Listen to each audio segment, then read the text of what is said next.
Bonjour, Gilles Sigouin, fondateur du projet Entrepreneur. Aujourd'hui, on poursuit notre série On parle entrepreneur. On écoute nos deux entrepreneurs, Jannick Martin et Isabelle Huot, qui discutent ensemble d'entrepreneuriat féminin.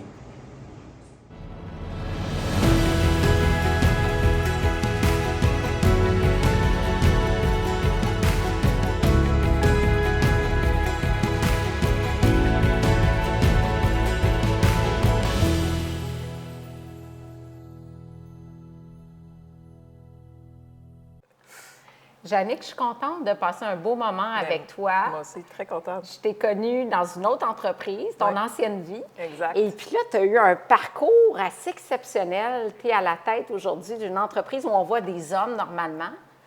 Bien, beaucoup d'hommes. Oui, De parle-moi plus de en ton plus parcours. Tu étais directrice générale, tu es rendue entrepreneur, solopreneur. C'est toi qui diriges tout, c'est toi Ouais. qui es investisseur. Bien, d'un, ça me fait grand plaisir de te rencontrer. Puis de pouvoir. La nutrition, ça a toujours été un fort dada pour moi. Puis c'est un peu ce qui m'a guidée à faire le saut. J'étais à la tête d'une entreprise de viande. Personnellement, je ne mange pas de viande. Oui, c'est vrai. J'avais beaucoup aimé le concept au départ parce qu'on faisait de la cuisson sous vide, de sous-produits de viande. Le fait de le faire sous vide, ça permettait d'avoir quand même de la tendreté, puis avec un gros aspect d'innovation. Mais ça a tellement bien fonctionné que d'acheter des truckloads de joues de bœuf, pour moi, à un moment donné, ça manquait de sens, je dirais. OK. Puis je voulais vraiment... le Canada, c'est le plus grand producteur de légumineuses au monde. Je suis particulièrement consommatrice de légumineuses. Moi aussi. Fait que je voyais pas de... Tu sais, je voyais pas d'offres sur le marché de légumineuses de qualité. Oui. Puis est arrivée l'opportunité d'acheter Ferme PB.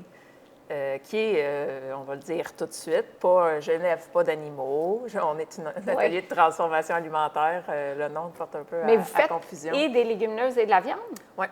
Oui, puis c'est vraiment ça. Au départ, je voulais en faire strictement une entreprise de transformation de légumineuses. Oui. Tu sais, avec les permis et tout, dans la transformation alimentaire, Pas facile. c'est complexe. Mais à cette époque-là, il y a 7 ans, une usine MAPAC permettait dans la légumineuse de vendre à travers le Canada. C'est plus vrai. Il faut être fédéral. Il faut être fédéral maintenant. Mais à cette OK. époque-là, fait que moi, je le voyais bien comme un petit projet que j'étais capable d'acheter toute seule. C'était un des critères importants pour moi. Puis, Pourquoi? Bien, parce que je venais de vivre une association, puis c'est dur, le monde de l'entrepreneuriat. Puis quand ça va bien, c'est fantastique. Oui. Quand, en plus, ça commence à être moins... On commençait à avoir ça faisait 10 ans, ça a été une super école, mais on commençait à plus avoir les mêmes valeurs. Moi, je voulais ajouter de la protéine végétale. Bien, j'étais la seule Canadienne, seule femme, seule francophone. C'est un groupe d'Européens, là. Oui. Fait que j'étais maman de 2 jeunes enfants.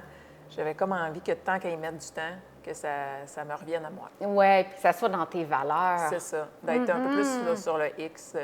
Fait que c'est comme ça qu'est arrivée l'opportunité de Ferme PB. Puis là, Ferme PB, maintenant, vous avez viande, des légumineuses que tu vends en hôtel, restauration, institution? Oui, exact. Mais OK. plus que ça, maintenant, là, depuis la COVID, notre focus, c'est vraiment de valoriser les résidus de production. Donc, c'est vraiment de réduire les déchets. Fait que c'est vraiment l'économie circulaire. C'est l'économie circulaire, exact. Comme là, c'est vraiment tout ce qui est... À chaque fois qu'on produit 1 kilo de tofu, Oui. on rejette 1 kilo de ce qu'on appelle le cara, qui est la pulpe de soya. C'est intéressant, ce produit-là. Qu'est-ce qu'on fait avec ça, le Nutritif. cara? Ben Non, oui. ça s'en va aux poubelles actuellement. Hey, ça n'a pas de sens. Ouais. Fait que là, nous, là, on le valorise, on diminue de 30 tous nos produits de viande, mais pas toutes, là, parce qu'évidemment, Oui. on a des clients qui ont leurs recettes, on fait beaucoup de sur-mesure, mais on réduit de nos produits 30 en ajoute de l'ocara, donc qui est la pulpe de soya, qui est Puis plus c'est un de goût fibres. neutre, j'imagine. Un goût neutre, Oui. exact. Qui, dans la viande, moi, je dis toujours qu'on réduit la quantité de viande sans faire mal. Là. Le consommateur s'en Sans rend pas compte, compromis sans pour douleur. le goût. Puis là, on va chercher de la valeur nutritive. Nutritive. J'imagine qu'il y a des phytoestrogènes, je ne sais pas, avec le soya ou du moins... De la fibre, diminution Oui. de gras, augmentation, bien, dans le sens qu'il y a aussi de la protéine. Fait qu'on Oui. n'est pas en train de réduire Ouais. non plus l'apport protéiné du produit. Fait qu'on est rentré dans les CIUS On a remplacé des petites boulettes de poulet, donc on fait poulet à Qui sont carotte. hyper transformés. Exact. Puis qu'il y a plein de sel, parce que quand on regarde les produits, les faux produits de viande en général, c'est pas vraiment santé, là. Non, non. Toi, tu arrives avec une offre qui est plus clean, là. C'est exactement moi, je veux pas répliquer de la viande. Oui. Je veux pas que les gens achètent quelque chose pour se donner la sensation. Je pense que ça. la protéine végétale a son goût, a ses attributs Oui. et sont capables de vivre seuls ou en complément, tu sais, dans le sens comme là avec le cara, bien, on vient quand même pas Oui. changer le goût de la viande, puis c'est un seul ingrédient qui est la fibre de soya. Oui. Donc, Bien, tu me rejoins, parce que moi, quand ça imite trop quelque chose, puis que ça prend du colorant pour voir un petit peu le sang de la viande, puis des agents, des gommes texturantes, puis c'est là que la liste d'ingrédients s'allonge. s'allonge, puis qu'on n'est pas en train de se nourrir pour ça peut être bon au goût, ça peut Oui. être agréable. Mais hyper transformé, C'est ça. c'est pas meilleur pour notre santé. Non, exact. Alors que toi, t'offres ça. Puis là, tu as décidé de ne pas aller dans l'industrie du détail. Ouais. Pour quelle raison? Bien, probablement pour toutes les raisons que, C'est ça! que toi, On partage ça. Ouais, mais en fait, moi, on est une petite entreprise. On fait des produits de qualité non transformés Oui. dans la viande, la protéine. Il y a vraiment plein de façons de réduire le coût Oui. de la protéine que moi, je ne souhaite pas aller là, qui fait en sorte que ça devient difficile d'avoir des produits qui sont compétitifs entre, De tu qualité. sais mieux que moi, là, entre les prix de listing, entre les emballages, puis toujours dans cette notion environnementale-là aussi. Oui. Moi, je trouve que le marché du détail doit se renouveler puis doit être conscient. Puis quand je dis marché du détail, c'est aussi le consommateur, d'abord et avant tout, Oui. parce qu'on achète encore avec les yeux. Oui. Puis acheter avec les yeux, ça veut dire mettre du... Bien, mettre des colorants, puis mettre des nitrites peut-être pour la couleur. Pour la couleur, puis, avoir un bel emballage Ah ouais. qu'on va mettre de toute façon poubelle, Voilà. qui souvent, dans le produit, représente un Oui. 10-15 Oui. qui s'en va, qui n'a pas de valeur ajoutée. Bien, c'est drôle parce que moi, j'ai du prêt-à-manger avec une belle boîte, une belle photo. Et là, j'ai décidé de mettre de l'avant. Moi, j'ai un skin pack, mais j'ai décidé d'enlever ma boîte et de mettre juste mon repas dans un marché test. J'en vends plus. Ah ouais? J'en vends tellement parce que c'est comme en toute transparence, ce que tu vois, c'est ça le plat. Il n'y a pas de secret. Ça, c'est les légumes que tu vas avoir. C'est pas une super belle photo léchée, fait qu'avec Exact. un photographe, que tu ouvres la boîte, tu es déçu. Fait que moi, c'est vraiment skin. Puis le test, à date, il fonctionne bien.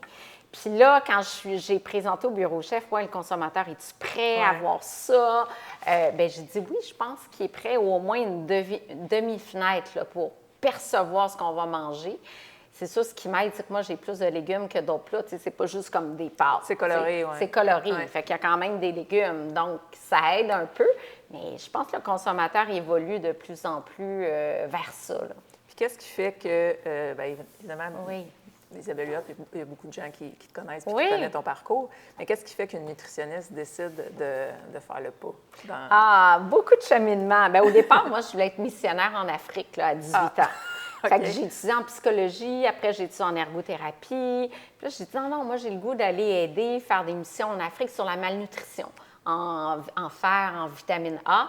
Puis là, j'ai entendu parler d'Hélène Delille, qui était prof à l'Université de Montréal, qui faisait des missions en Afrique. J'ai dit, OK, je me rapproche d'Hélène, je fais ça. Donc, j'ai fait mon bac pour ça. Après ça, je suis allée faire... nutrition. En nutrition, mais le volet international. Après ça, je suis allée faire des stages en Suisse. Je disais, je me rapproche de l'OMS, l'Organisation mondiale de la santé, qui, eux, pilotent des missions en Afrique. Fait que là, je trouvais ça intéressant. Puis là, je suis allée les voir. Puis j'ai dit, écoutez, moi, je veux vraiment monter des missions. Je vais être sur le terrain. Puis on dit, ça te prend un doctorat en biostatistique et épidémiologie. Avec ça, bien, tu pourrais être chef de mission. Puis vraiment, non, tu ne seras pas juste sur le terrain. Là, tu vas bâtir des missions, évaluer ton intervention, puis s'assurer que ça fonctionne. Fait que j'ai fait mon doctorat pour ça. Par hasard, j'ai bifurqué dans les médias parce que moi, je n'étais vraiment pas une fille qui voulait faire de la télé ou faire ça, pas du tout. J'ai eu des opportunités d'écrire des articles au retour de mes voyages, au retour du CIAL à Paris, Salon international d'alimentation. J'approchais les magazines pour rembourser mes frais de voyage. Est-ce que ça vous tente un article sur les tendances? J'ai commencé à écrire. J'ai commencé à faire des chroniques à Canal Vie à l'époque, puis après à Radio-Canada, puis après à TVA. Et vraiment, par pur hasard, ma vie a bifurqué dans les médias. Fait que j'ai très bien vécu de ça. Mais là, je me suis dit, mi-trentaine, fin trentaine, je dis, bon, on est sur un siège éjectable dans les médias. Donc, on est vraiment, puis je le vois encore aujourd'hui, tu sais, c'est beaucoup la saveur du mois, c'est beaucoup, bon, j'ai la chance d'avoir une spécialité qui fait que je suis encore là, 30 ans plus tard. Mais c'est rare. Puis moi, je me suis dit, moi, à 40 ans, je vais être flushée. Parce que je sais que pour la femme, plus que l'homme, malheureusement, elle est comme vue comme dépassée, démodée. Après 40 ans, dans les médias, j'aurais plus ma place. Donc, je vais lancer mon entreprise. Puis c'est comme ça que j'ai lancé mon entreprise de prêt-à-manger en ligne. En 2011, il n'y avait pas de Cookit, il n'y avait pas de Good Food, il y avait même l'achat en ligne n'était pas ce qui est aujourd'hui. C'est ça, l'achat en ligne. Les gens étaient l'habitude. super frileux. Moi, monter des glacières, des glaces sèches, envoyer ça partout au Québec. J'ai fait ça en 2011. Puis là, je pense que c'est moi qui est pionnière là-dedans. Je me suis fait dépasser par des gros joueurs parce que moi, je suis plus... Bien, je suis seule dedans. J'ai investi, j'ai pas de prêt. C'est moi qui finance tout. Donc, j'avance, on dirait, plus lentement. Mais sûrement, tu sais, il y en a beaucoup qui ont trop dépensé en marketing. Puis, bon, on a vu aujourd'hui avec Cookit, on voit Good Food, c'est pas facile. Moi, je suis encore là, puis je suis encore rentable. C'est des modèles d'affaires complètement différents. Complètement différents. Je ne suis pas en croissance ultra rapide, mais bon. Puis j'ai mes collations, puis j'ai lancé mes produits pour toutes les occasions de la journée que je vends en ligne. Ça va super bien. Et en épicerie, où là, c'est des enjeux parce que c'est tous les intermédiaires. Tu sais, tu vends ton produit à un distributeur, les frais de distribution, les frais de courtage, la distribution qui est souvent pas optimale, les frais de listing, les coops au bureau chef, la marge du magasin, entre 35 et 45 des fois 48 Hey, il reste des peanuts, là. Puis c'est du périssable, tu sais, la journée que c'est faite, le tic-tac ça commence. part, Puis, ça part. Puis il y a des pertes. Fait que c'est... Moi, je fais toujours... Puis c'est un peu pour ça, là, ça va répondre à la question pourquoi je vais au food service. Mais moi, je trouvais qu'au détail, il fallait que je rencontre, tu sais, les dégustations. Il fallait que je rencontre comme une palette de personnes pour vendre la même palette que je vends à un chef une fois qu'il a mis sur son menu. Je comprends. Fait que l'effort, justement, moi aussi, on est une petite entreprise. Et nous, j'ai une usine, j'ai des frais fixes à assumer. Fait que c'est sûr que je peux pas investir dans l'usine des équipements, puis en même temps, sur le marketing, la promotion. Non. C'est très difficile pour la PME au détail. Fait que absolument. vraiment... Puis dans les usines, je veux dire, la rentabilité reste dans l'alimentaire. C'est pas si haut que ça, là, moi. Mais là, c'est parlant de alimentaire versus... Tu viens de lancer une nouvelle gamme dans les cosmétiques. Dans les cosmétiques. Moi, je me suis dit, hey, les marges dans l'alimentaire, je finis l'année, une bonne année, je finis à 8 net. T'sais, je suis entre 5 et 8 net. Fait qu'on va se dire, c'est vraiment pas beaucoup. Là. 5 tu fais 1 million, il reste 50 000. Il arrive une bad luck, puis il reste plus rien. Voilà.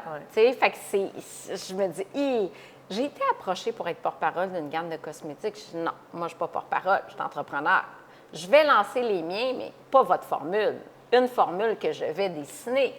Fait que ça a pris 2 ans. Moi, je voulais des cosmétiques à base d'ingrédients alimentaires. Fait que j'ai pris une marque un peu anglophone, Nourish, qui me permet de rayonner partout au Canada parce que ma marque alimentaire, c'est Isabelle, c'est Québec. Je vends à l'extérieur, tu sais, je suis chez Whole Food Market partout, mais c'est difficile de pénétrer un marché quand j'ai pas de notoriété. La notoriété est moins... la personne est moins connue. Exact. Fait que là, Nourish, c'est vraiment le fun. C'est nourrir ta peau avec des ingrédients alimentaires clean, comme mes produits alimentaires. Donc, j'ai vraiment 99,9 naturel, 100 sur l'application Yuka.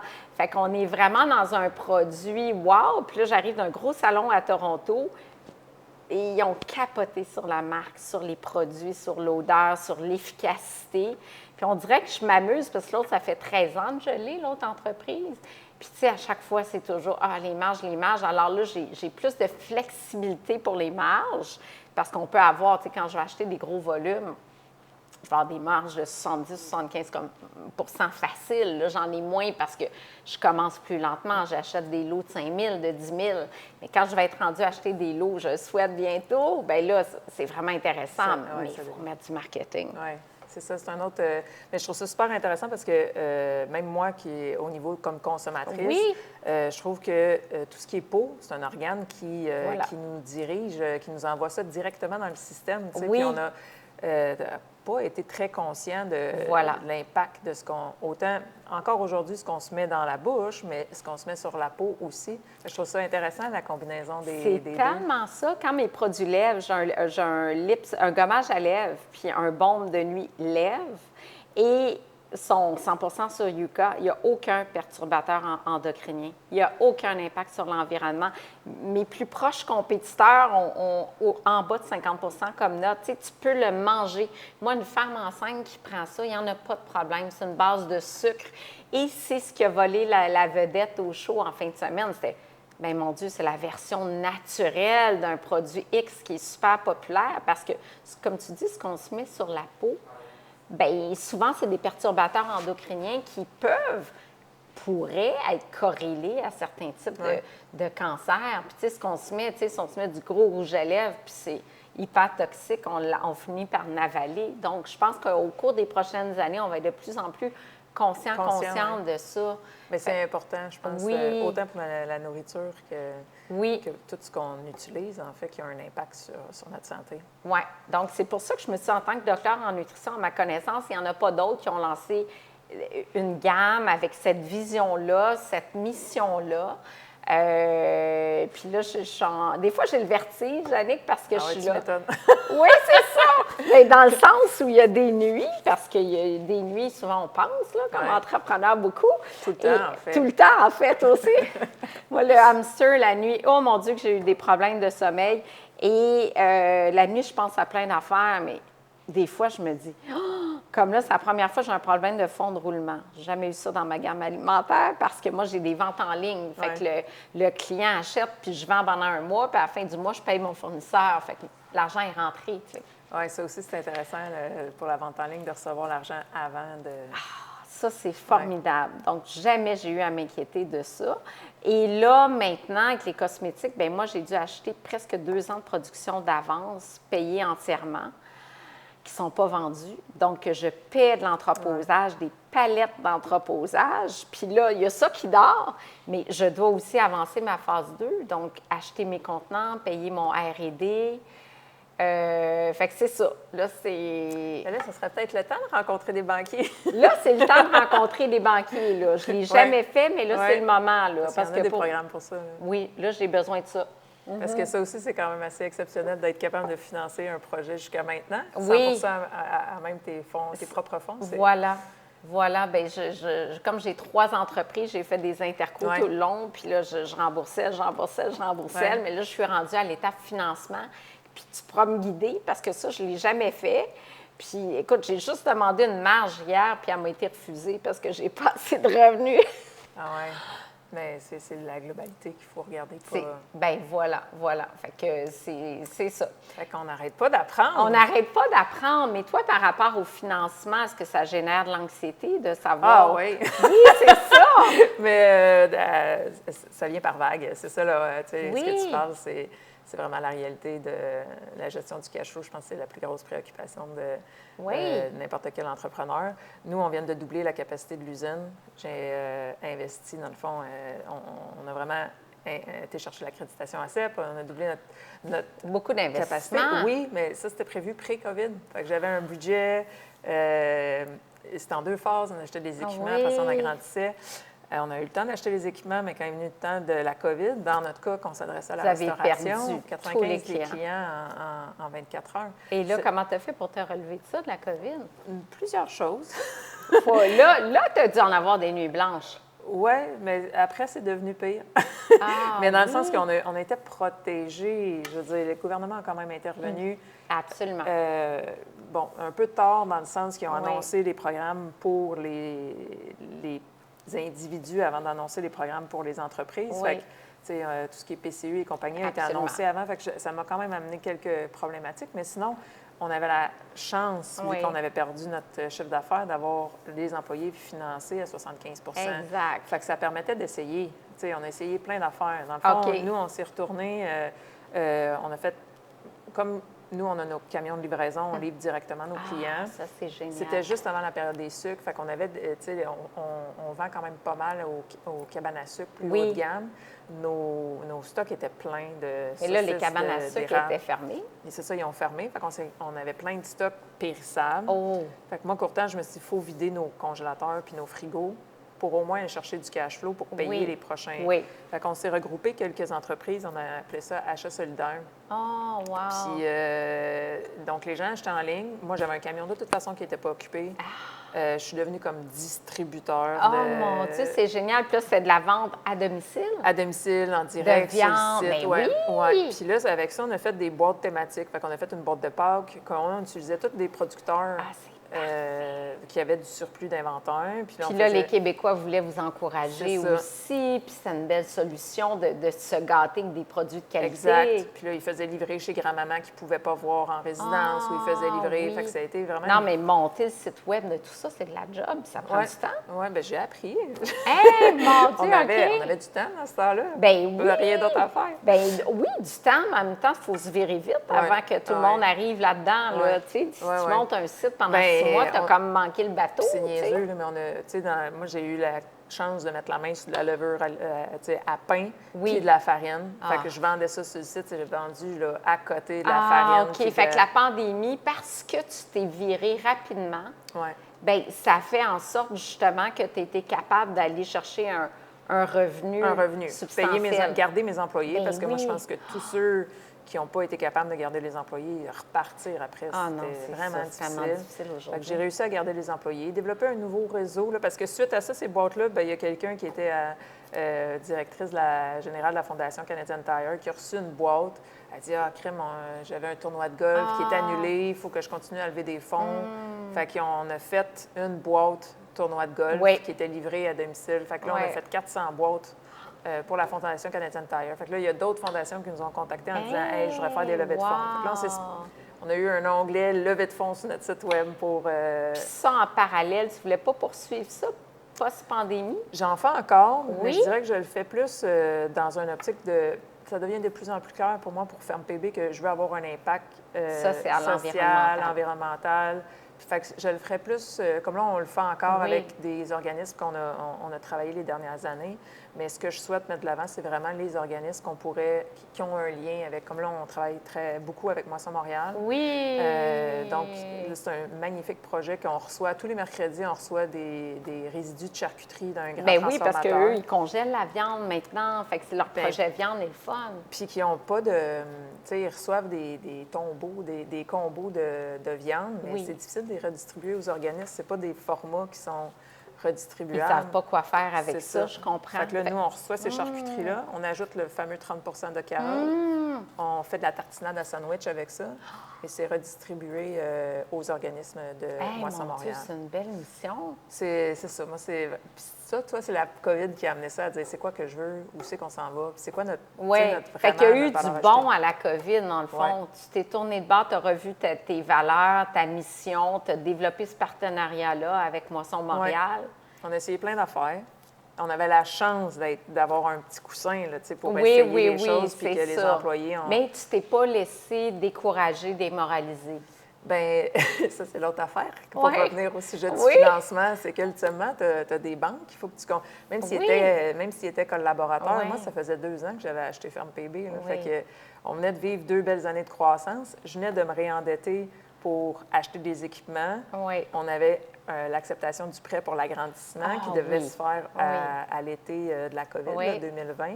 Fait que fallait que je rende des comptes, tu sais, j'avais pas cette capacité-là. Puis, tu sais, 2 jeunes enfants qui vont plus à l'école. Puis là, comment ça a été avec la banque? Très bien. Très bien, très bien. Mais, tu sais, je pense que les gens qui s'assoyaient sur leur laurier à attendre que ça passe, puis je pense que c'est là que ça a été plus difficile. Mais j'avais pas le choix. C'est ça. Tu n'avais pas le choix, c'est ça. Mais je pense que ça a été bon pour les gens qui ont le plus de vision, les visionnaires, qui disent « OK, comment je me retourne de ça? » Puis il y en a que ça a été extrêmement bon, la pandémie. Pour d'autres, au contraire, ils étaient en panique, puis ils n'ont pas pris action, puis plusieurs ont fait faillite aussi. Bien, il y a des entreprises qui, tu sais, des propriétaires qui étaient Moi, je me disais, my God, une chance que je viens d'acheter, puis j'étais déjà dans le changement, puis dans les t'as deux raison. mains sur le volant Oui. être là. Mais Puis à faire des changements parce que tu viens d'acheter quelque chose de nouveau. Mais c'est mettons ça. que tu runs la même business Puis depuis ça fait 30 ans. Oui, puis que ça allait bien, puis tout, puis que là, parce que, tu sais, ça devait être là, très difficile. Puis il y a beaucoup d'entrepreneurs qui se sont aussi juste tannés. Là, Juste la santé mentale des entrepreneurs. Moi, j'ai beaucoup vu ça. J'ai une cohorte, je suis membre du CIBIM, puis on est dans une cohorte de croissance. On a tout à peu près le même chiffre d'affaires. Puis depuis 3 ans, on a des séances de co-développement. On a de l'expertise aussi qui vient nous partager des choses. Mais ces séances-là, on se dit les vraies affaires. Nos problèmes de distribution, nos problèmes de cash flow, nos problèmes de RH. Et puis, ça vaut de l'or, ces partages-là entre entrepreneurs, parce que tu te dis les vraies affaires. Puis, on dirait qu'il y a comme une envie d'aider les autres entreprises, puis de donner des trucs. Ah, j'ai fait ça, ça a bien marché. Ah, prends pas tel distributeur, ça va pas bien avec lui. Mais ça, c'est quelque chose de fantastique. Moi, en tout cas, je connais pas ça des entrepreneurs qui sont... on dirait que d'emblée, on veut aider, on veut supporter.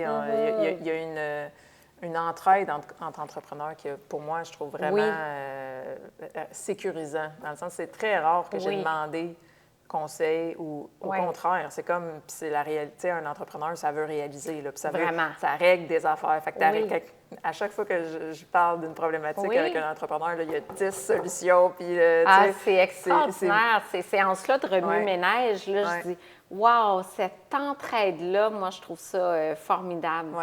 Ça nous donne notre élan pour continuer. C'est ça. Vraiment. C'est ça que, puis tu sais, c'est ça aussi en ayant mis Achat solidaire en place. On était tous des entrepreneurs qui étaient dans la même réalité. On vendait la restauration. Fait que ça a fait aussi un esprit d'entraide. Puis on était là pour les bonnes raisons. Vraiment. Je pense que c'est peut-être ça que c'est souvent ça ces entreprises-là qui continuent justement. Mais là, toi, tu as 2 enfants, toi? Oui, bon. 2. Comment tu conjugues être une CEO, mener seule ton entreprise, 100% actionnaire? Comment tu conjugues ça? En fait, je suis mon chum. Il savait qu'est-ce qu'il achetait comme package. Tu as mis 4 sur table. Tu as dit, regarde, moi, je suis une leader, j'ai une business, on est partenaire avec la famille parce que je ne serai pas à la maison à faire le repas à 4h30. Bien, moi, je n'étais pas sûre que je voulais des enfants. En fait, j'aurais très bien pu avoir une vie pas d'enfants. C'était pour moi, c'était parce que là, j'ai rencontré lui qui voulait des enfants. Puis ça allait bien. Mais en même temps, j'étais début de trentaine, puis tous les gars que je rencontrais, j'avais l'impression que je cherchais une mère pour leurs enfants. Bien, c'est ça. Puis moi, ça, là, je fuyais ça. Là, je courais à grandes jambes. Et moi, c'est pareil. C'est ça, mais moi, j'en aurais pas. Tu sais, c'est parce que j'ai rencontré Charles, puis que pour lui, c'était bien important. Mais on s'est laissé une première fois parce que j'avais l'impression qu'il voulait une mère. Puis ça l'a amené la conversation de dire non, mais c'est parce que moi, c'est tellement de responsabilité pour moi avoir des enfants que, tu sais, je me vois pas. Tu sais, je veux pas être la mère de tes enfants. Je veux qu'on soit d'abord et avant tout un couple, une équipe. Puis tu sais, c'est une conversation tout le monde autour de moi. La conversation du congé parental, elle n'a pas lieu. Non. C'est un congé mais de moi, maternité. je l'ai eu plusieurs fois, mais bon, je me suis fait enlever mes 2 ovaires, fait que finalement, je n'ai jamais pu avoir d'enfant. Mais cette discussion-là, avant de me faire enlever mes ovaires, je l'ai eu maintes fois. Puis je dis non, moi, je ne prends pas de congé, là. Moi, je suis une workaholic, solide. Je faisais mon doc, j'avais 3 jobs. J'étudiais durant mon bac, j'avais 2 jobs, une le soir, une la fin de semaine. Tu sais, je suis une workaholic. Moi, dis-moi pas là, que je prends un congé de maternité à la maison, c'est pas moi, là. Fait que je me dis, regarde, c'est moi qui ramène plus d'argent à la maison, puis je l'ai eu avec deux précédents conjoints, cette discussion-là, que c'est pas moi qui prends le congé. Moi, je continue, toi, tu es à la maison. Bien, puis lui, il était, bien, ça reste accoucher, c'est physiquement... oui, tu as besoin d'un... C'est sûr. C'est ça. Fait que j'ai apprécié, là, j'ai adoré chaque minute, puis les mois que... J'ai pris 3 mois à la première, puis mon conjoint a pris le 9 mois. 3 mois quand même, tu sais, c'est pas beaucoup, là. Bien, tu sais, jadis, là, c'était 3 mois, puis les femmes retournaient travailler, dans le sens que... là, c'est parce qu'on est habitué de voir 1 an, mais je veux dire, déjà, en tout cas, moi, j'ai adoré ça, mais j'étais contente de retourner travailler. Oui, tu vois. Puis, en même temps, le 3 mois, tu sais, c'est tellement prenant un bébé que quand l'autre arrive le soir, tu lui dis comment faire, prends le biberon de même, fais ça de même. Tu sais, tu pognes les nerfs, celui qui arrive en disant « laisse-moi faire ». C'est ça, c'est ça. Mais là, en échangeant les rôles, puis après ça, c'est Charles qui faisait les rendez-vous chez le médecin, les ci, les ça. Super. Fait que quand le 1 an finit, là, on partage ça. Ça ne m'appartient pas. Ça a été partagé dès le départ. Fait que, en tout cas, pour moi, c'était important. Oui. C'est ce qui fait en sorte que je suis capable... On voit pas ça souvent, mais tu sais, ça a permis que tu aies pu te réaliser dans ton entreprise, faire, puis tu sais, tout en ayant une vie équilibrée avec la famille. C'est ça. Puis, tu sais, c'est pas... Puis là, ma plus vieille, elle a 10 ans. Fait que, tu sais, à ce moment-là, mon conjoint était salarié. Oui. Quand il a annoncé qu'il allait prendre le congé parental, on recule, il y a 10 ans, c'était pas... non, c'était très, très rare. C'était très rare. Fait que, tu sais, lui aussi, de son côté, tu sais, souvent, on s'est fait dire « Ouais, fait que toi, t'es l'homme de la maison. Tu sais, ça reste... Mais on devrait voir ça plus souvent. Oui, mais moi, je suis bien contente qu'on ait fait ça. Puis raconter ces histoires-là, puis dire, regarde, pourquoi tout le temps la femme qui se retire? Là? Puis moi, ce que je trouve dommage, c'est que des femmes mettent de côté des projets entrepreneuriaux, des projets de carrière. Pour la famille, il y en a pour plein. La famille, il y en a plein. Je pense que c'est le facteur numéro 1. Ouais. Puis peut-être la qualité de vie, parce qu'on le voit beaucoup, la qualité de vie, en tout cas, du moins dans les employés que j'engage. Maintenant, tu dois sentir le virage. Là. Je veux pas travailler le soir, pas les fins de semaine, puis les filles n'ont pas d'enfants, là, ils veulent finir à 5 heures, ils veulent leur soirée, week-end. Mais en même temps, comme entrepreneur, je sais pas, on a une charge, mais on a une liberté d'horaire qu'on n'a pas comme salarié. Tu sais, moi, quand ils demandent des parents bénévoles à l'école, j'y vais, là. Ah oui, c'est ça, parce qu'on peut se permettre de jouer sur notre horaire. Beaucoup, beaucoup. Tu sais, j'y vais faire du maquillage, puis j'adore ça. Bon, bien, tu vois, c'est ça. C'est vrai qu'on a cette liberté-là. Moi, je travaille bien de la maison le matin, je vais au bureau plus tard. Puis on rend compte à personne. C'est ça. Fait que ça, pour moi, d'une certaine façon... ça facilite, mais c'est sûr que ça demande. Puis en même temps, chez Ferme PB, j'ai une équipe fantastique qui est capable de rouler la business sans en toi. Toi, tu donnes la trajectoire. Ouais.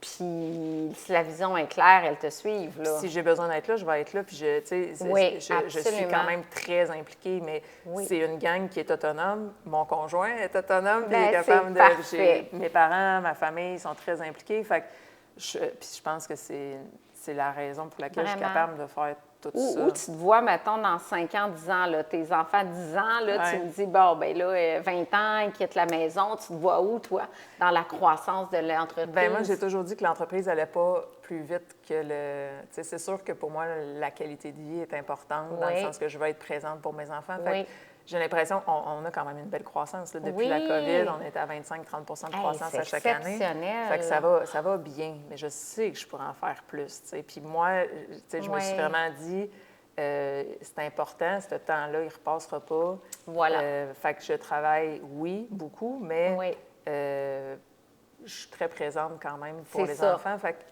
que moi, je vois dans 5 ans, je pense que je vais m'impliquer encore plus au travail, dans le sens d'aller chercher plus de... Tu sais, je veux vraiment mettre l'emphase sur l'économie circulaire. Il y a plein de choses à faire.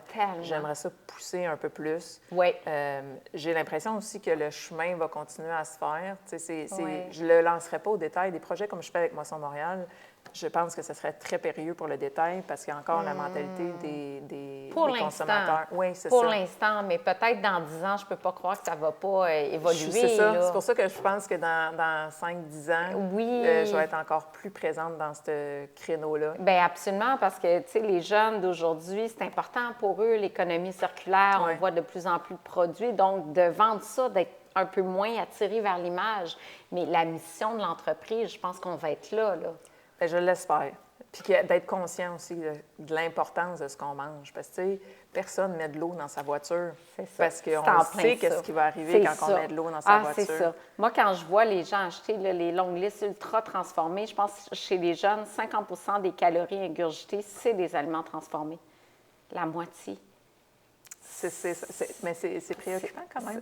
C'est très préoccupant comme donnée. Puis là, tu te dis, ah, ouais, ils mangent vraiment n'importe quoi. C'est bon au goût, c'est sucré, gras, c'est parfait pour eux.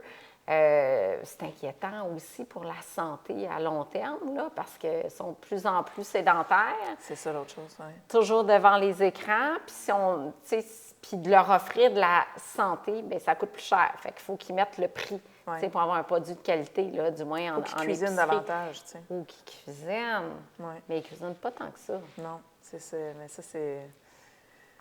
Fait que toi, là, plus tard, tu dis, OK, je me vois là. Est-ce que tu te vois vendre? Est-ce que tu te verrais qu'un de tes enfants prendrait une relève, par exemple? Ils sont jeunes encore. Quand Ils sont je change d'idée, jeunes. mais elle m'a dit, maman, ça va être trop compliqué.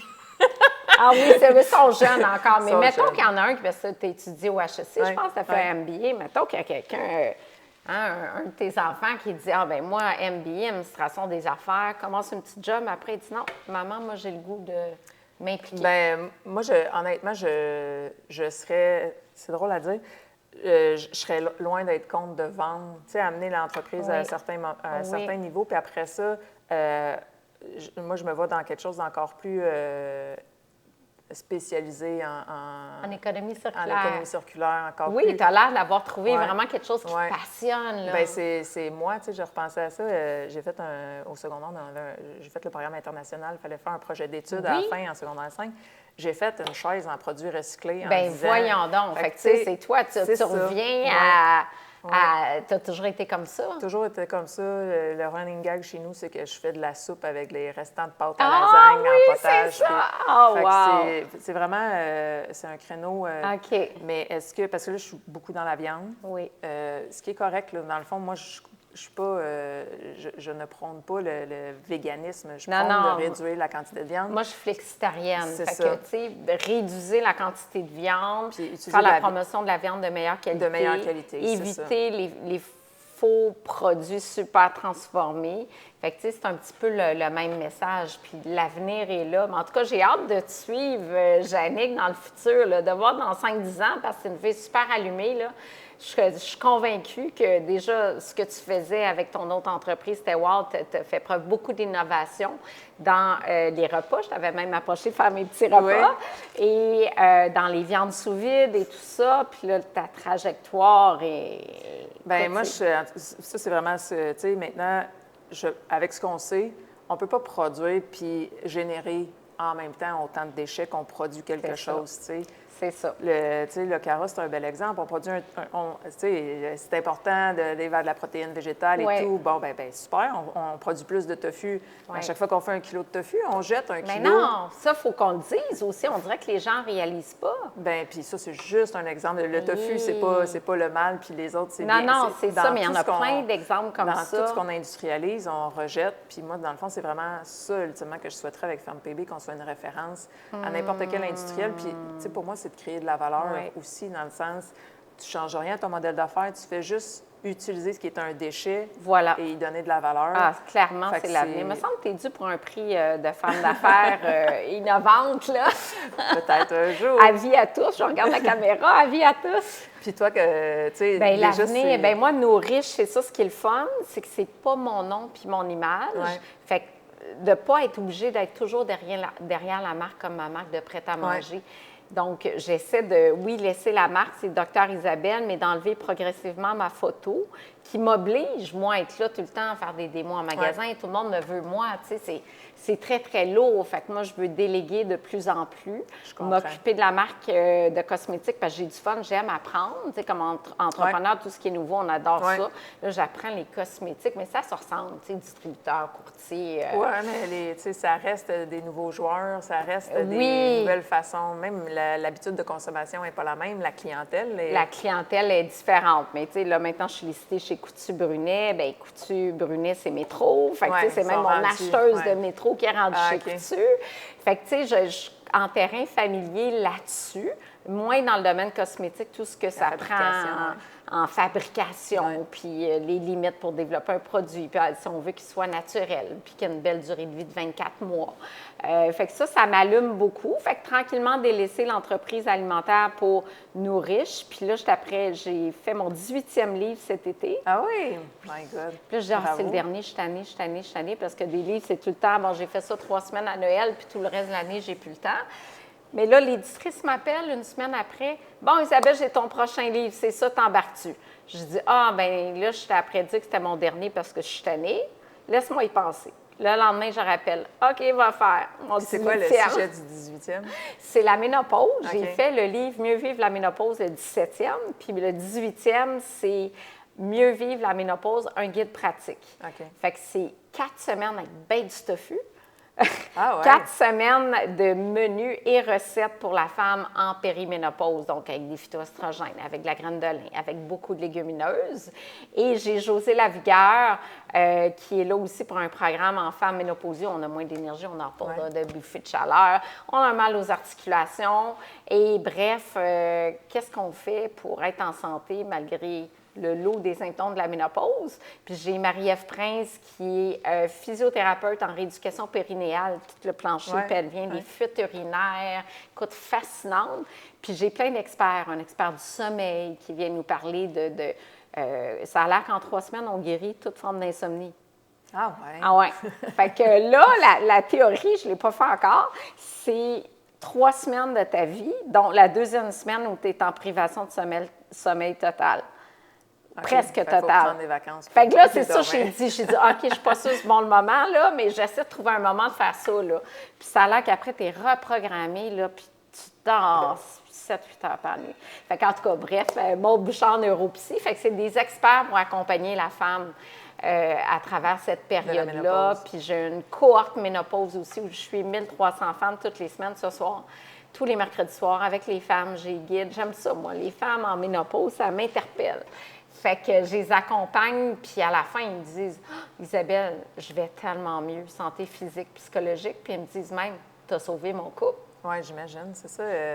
En tout cas, on en entend plus parler, puis c'est fantastique que tu utilises ta tribune. C'est un sujet qui est en soi pas sexy dans le sens. C'est ça, mais nous, on parle de tout, puis les femmes enceintes, pas de tabou. On a une sexologue, on aborde tous les sujets en lien avec cette transition-là hormonale puis ses conséquences.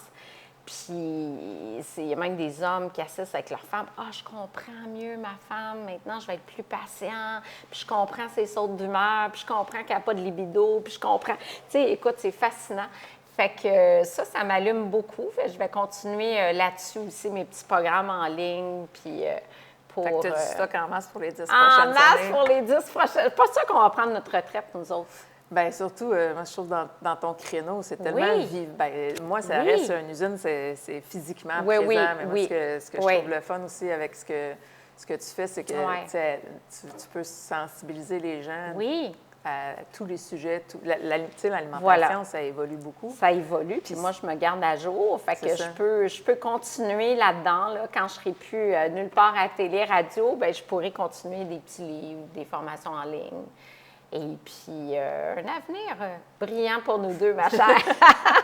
I drink to that, comme on dit. Hey, c'était un plaisir de discuter avec toi, Jannick, puis certaine qu'on va se revoir. Assurément, peut-être dans une clinique de ménopause. Peut-être dans une clinique de ménopause, c'est parfait!